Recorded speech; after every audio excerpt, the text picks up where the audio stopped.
সখী সোনা রান্নাঘরে তোমাদের সকলকে অনেক অনেক ভালোবাসা জানিয়ে ভিডিওটি শুরু করলাম। তো এটা বানিয়েছিলাম, এটা হচ্ছে গ্রিন টি বানিয়েছিলাম।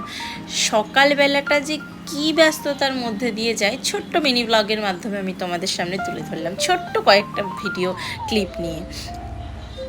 তো এটা গ্রিন টিটা আমি মানে সার্ভ করে নিলাম। তো তার সঙ্গে রাতে ভিজিয়ে রেখেছিলাম আমন্ড, তো সেই আমন্ডটাও মানে খোসা ছাড়িয়ে ওটাও রেডি করে নিলাম। একদিকে হচ্ছে তোমার এটা হচ্ছে মাছের ঝোল, একদম পাতলা বলতে পারো, আলু দিয়ে একটা মাছের ঝোল হয়েছে।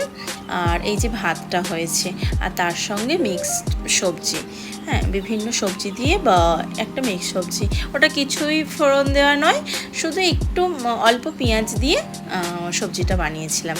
তো এটাই ছিল আজকে ছোট্ট একটা মিনি ব্লগ বলতে পারো, ছোট্ট একটা ভিডিও বলতে পারো, যে যেভাবেই নেবে। তো তোমাদের এই ভিডিওটা কেমন লাগলো অবশ্যই জানিও কিন্তু। আর হ্যাঁ, এই মাছের তরকারিটা দেখো এটা কেমন হয়েছে সেটাও জানিও। যদি ভিডিও চাও এরকম তো কমেন্টে লেখো। ভালো থেকো।